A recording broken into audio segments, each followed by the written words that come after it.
നമ്മൾ പല പാരൻസും ധരിക്കുന്നത്, അതായത് നല്ല ഭക്ഷണത്തിന്റെ കുറവ് കൊണ്ടാണ് നമുക്ക് കണ്ണിന്റെ എല്ലാവിധ പ്രോബ്ലങ്ങളും വരുന്നത് എന്നുള്ളതാണ്.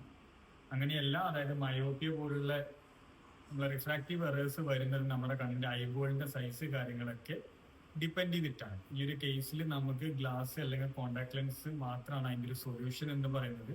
ആ ഒരു കേസിൽ പലപ്പോഴും പല പാരന്റ്സ് അല്ലെങ്കിൽ പാരന്റ്സ് ചിലപ്പോൾ സമ്മതിച്ചു കഴിഞ്ഞാലും ഗ്രാൻഡ് പാരന്റ്സ് പറയുന്നതെന്ന് വെച്ച് കഴിഞ്ഞാൽ നല്ലോണം നമ്മളെ പച്ചക്കറി കൂട്ടുക, ഇലക്കറി കൂട്ടുക എന്നുള്ളത് അതൊക്കെ നല്ലതാണ്, നല്ലതല്ല എന്നല്ല പറയുന്നത്. പക്ഷെ അത് വെച്ചിട്ട് നമുക്ക് ഈ ഒരു കണ്ണിന്റെ പവർ കറക്റ്റ് ചെയ്യാനോ കാര്യങ്ങൾക്കോ പറ്റില്ല. അതുകൊണ്ട് തന്നെ ഇങ്ങനെയുള്ള എന്തെങ്കിലും, അതായത് റിഫ്രാക്റ്റീവ് കറക്ഷൻസ് എന്തെങ്കിലും നിങ്ങളുടെ ഐ പ്രാക്ടീഷണർ റെക്കമെൻഡ് ചെയ്യുന്ന സമയത്ത് പ്രോപ്പറായിട്ട് ഗ്ലാസ് യൂസ് ചെയ്യുക. 6 മന്തിൽ ഒരിക്കൽ പവർ ടെസ്റ്റ് ചെയ്യുക.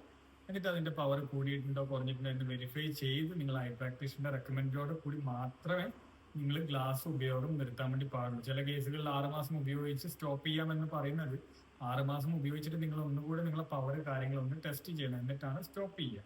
അതല്ലാതെ നമ്മളെ വീട്ടിൽ നിന്ന് 6 മാസം ഉപയോഗിച്ച് അങ്ങ് സ്റ്റോപ്പ് ചെയ്യാൻ പാടില്ല. കാരണം നോർമലി നമ്മളൊരു മെഡിസിനോ കാര്യങ്ങളോ പോലെ അല്ല, അത് കുറഞ്ഞിട്ടുണ്ടോ എന്നുള്ളത് നമ്മൾ ചെക്ക് ചെയ്യേണ്ടതായിട്ടുണ്ട്. അതുകൊണ്ട് തന്നെ ഇങ്ങനെയുള്ള റിഫ്രാക്റ്റീവ് എറേഴ്സ് വരുന്ന സമയത്ത് നിങ്ങൾ അടുത്തുള്ള ക്ലിനിക്കിൽ പോയിട്ട് പവർ കാര്യങ്ങൾ ചെക്ക് ചെയ്ത് അതിന് ആപ്റ്റ് ആയിട്ടുള്ള ഗ്ലാസസ് യൂസ് ചെയ്യുക. നമ്മുടെ വിഷൻ മാർക്കിന്റെ പയ്യാവൂരിലും ബ്ലാത്തൂരിലും നിങ്ങൾക്ക് സൗജന്യമായിട്ട് കാഴ്ച പരിശോധിക്കാനുള്ള ഒരു ഓപ്ഷൻ ഉണ്ട്. അപ്പോൾ അത് പരമാവധി ഉപയോഗപ്പെടുത്തുക.